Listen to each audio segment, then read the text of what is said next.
Ayoko maging pabigat sa mga kasamahan ko pati. Yung mag-aalaga sila, ano.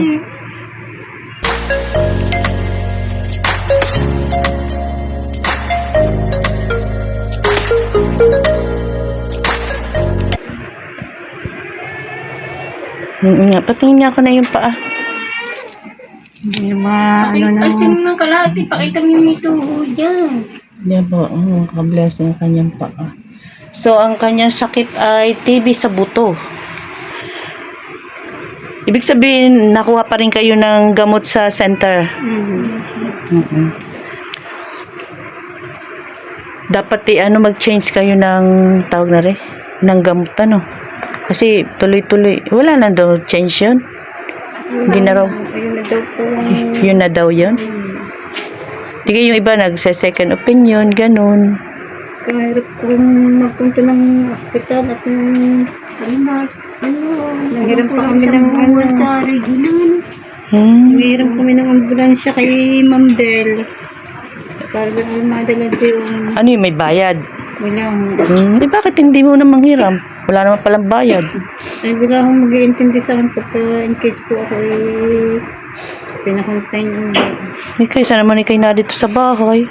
At least doon sa hospital meron pag-asa. wala nga kung magbantay. Endo, kulang nga isang buwa. Wala. Kundi yun lang sinasabing yun yan sa buto. So yun, hindi natin alam kung ano ang kalalagyan natin dahil kumbaga sa ano hindi naman natin hawak ang ating buhay. So ang hinihingi natin sa Panginoon ay bigyan tayo ng chance kasi nung panahon nung siya nabubuhay pa, lahat ng tao ay binigyan ng chance doon sa sumasampalataya sa Kanya. So gaya ng ating na hinihingi sa Panginoon, hindi natin alam kung ano ang layunin niya, kung ano ang gusto niya, bakit nararanasan ito. Minsan ba nagtatanong kayo sa Panginoon, bakit? Bakit? Ganon. Anong bakit? Tulad ng Bakit nangyari. bakit ang ganda ng sakit ng binigay sa akin? Bakit ikaw pa ang napili? Ganon. Sabi ko bakit ganito nga yung naging sakit? Ganun ako mabigat na kasalanan ginawa.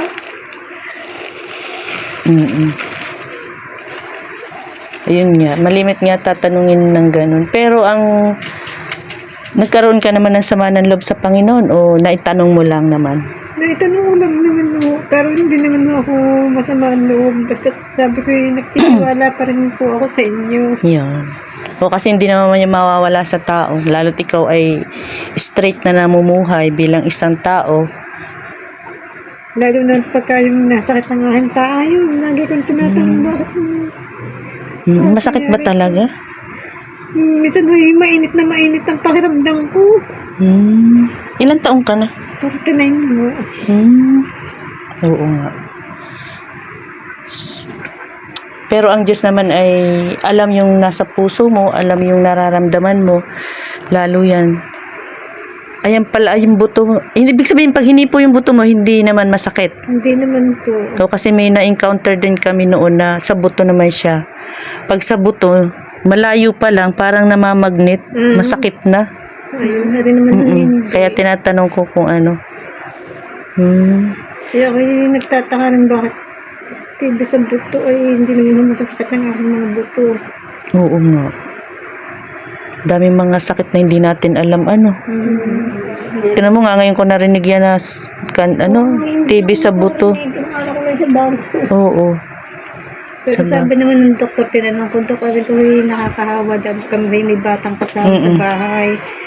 Hindi naman ang nakakahawa yung sa baga. Sa baga, yung naubo ka dahil ng plema tsaka yung blow ng hangin.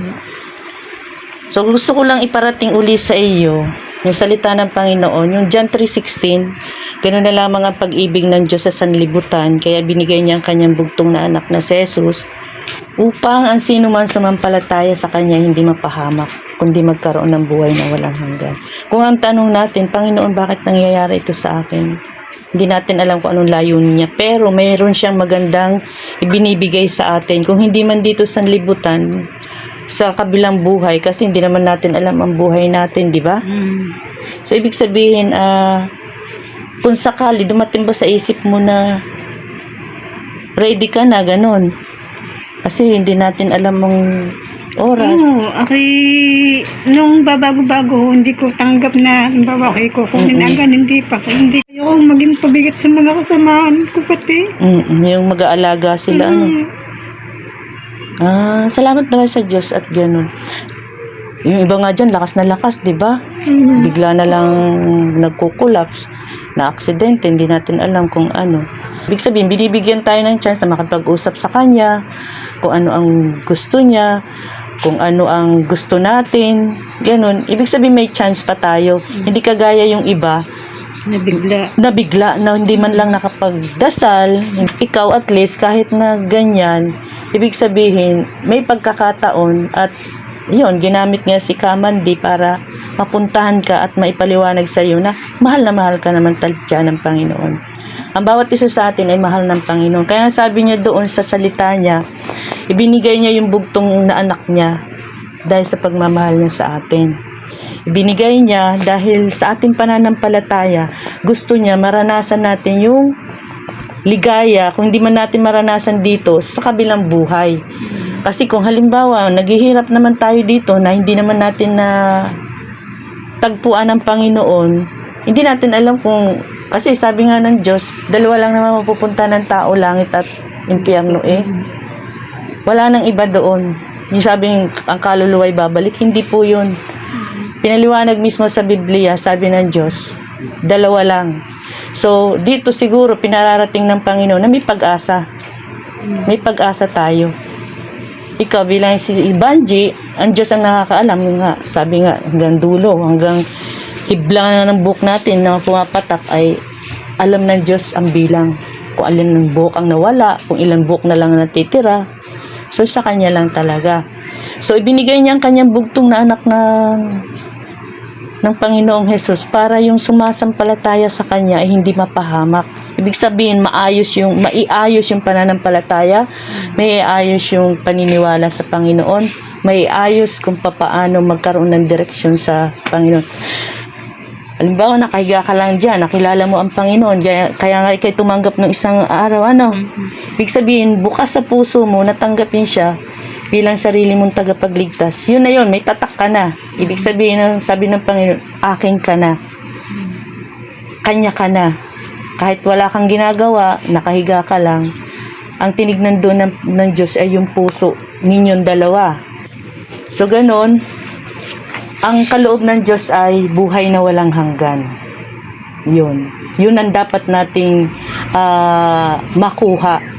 Kasi itong katawan natin, mabubulok ito. Pero yung kaluluwa natin, meron niyang pupuntahan sa Panginoong Hesus o doon sa impyerno. Kaya nga, dapat pa lang dito sa lupa, dapat sure tayo na sa langit talaga ang punta natin. Kasi ang gustong iparating ng Panginoon, yung ikalawang buhay na ating mapupuntahan, na siguradong naroon ng Diyos nakasalubong sa atin.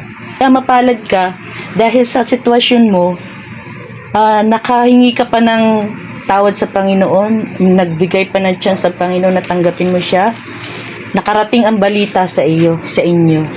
Yan, may Bible pala kayo. Makikita nyo yung John 3:16. Yan ang gustong iparating sa atin ng Panginoon, yung pag-ibig niya sa atin. At least yung buhay. Yung buhay na walang hanggan, yun ang importante. Total, sabi mo naman, in case, handa ka na ba? Ayun, in case na handa. Ibig sabihin, eksakto na yung iyong may relasyon ka na sa Panginoon. Kasi hindi naman natin alam kung anong gusto ng Panginoon sa buhay natin, diga. Kahit gusto man natin na humaba pa ng buhay natin, sabihin ng Panginoon, hanggang dyan ka na lang anak ano gagawin natin? Siya may hawak na buhay. Wala naman tayo, at least sa puso natin dapat ready tayo kung anong gustong igawin sa atin ng Panginoon. Kung tayo magpatuloy o ano man hangganan natin.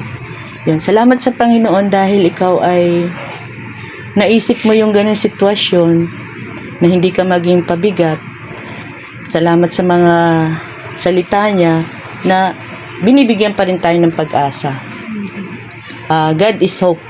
Yun, at least nakakalapit tayo kahit ilang sandali, ilang oras, ilang minuto, ganun. Sa paghihiga mo diyan, ang hinihiling ko sa iyo, wag natin aksayan ng ating oras.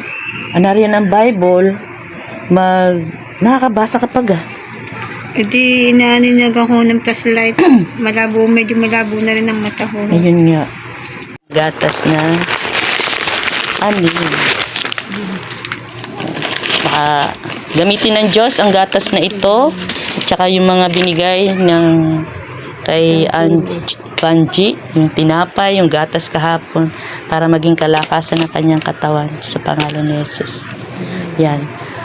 Kayo, umaga, tanghali, hanggang gabi, maggatas. Salamat po. Anlin, para makatulong tayo kahit paano. Ngayon ang dapat ko. Yan. Uminom ka na ngayon, merienda. Alas 5 na. Yan, bye-bye na. Sige, salamat po, teacher. Okay. Yun mga ka-blessing, natapos na natin puntahan si Banji na siya ay nagsasuffer doon sa kanyang sakit. Ang sakit niya ay TB sa buto. So yun, TB siya sa buto. So ngayon ko lang na-encounter yun. Ang alam ko ay cancer sa buto. Pero ang kanya TB sa buto, hindi naman po siya nakakahawa. Ang nakakahawa daw, sabi ng doktor, ay yung baga. Yung TB talaga. Pero sa kanya ay buto, hindi raw yung nakakahawa. Kasi may mga bata daw doon sa kanila. Okay lang daw yon. So, salamat sa Panginoon at tayo ay nakapaghayag ng salita niya sa kanya. Natanggap niya ang Panginoon bilang sarili niyang tagapagligtas at ipa-follow up na lang natin hanggang sa oras na pagalingin siya ng Panginoon. So yun, wala naman posible na sa Panginoon. Sabi ko nga kanina, kahit na ano ang gawin ng Panginoon, kung anong kalooban niya ay tanggap naman ni Vanji. Salamat sa Panginoon at ready na siya sa lahat ng bagay, sa kagalingan, sa anumang sitwasyon ng buhay niya. Salamat sa inyo mga ka-blessing. God bless you all. At sana ay marami pa tayo mahayagan ng salita ng Panginoon na hindi lamang tayo sa financial magbibigay, kundi magbibigay din tayo spiritual. Salamat kay Julie na taga Japan na patuloy na sumusuporta sa vlog na to. Salamat sa kaibigan ko, kay Jane na nasa Australia. Thank you sa inyo. At sa iba pang nag-i-sponsor, salamat sa kabila ng maliit na channel ko ay nariyan kayo. Sumusuporta para ihayag ang salita ng Panginoon. Maraming salamat sa inyo. Please subscribe, like, and share para maibahagi natin ang salita ng Diyos na kahit papaano ay makakain din silang spiritual, hindi lamang puro financial o physical na pangailangan ng tao. God bless you all. Jesus loves you.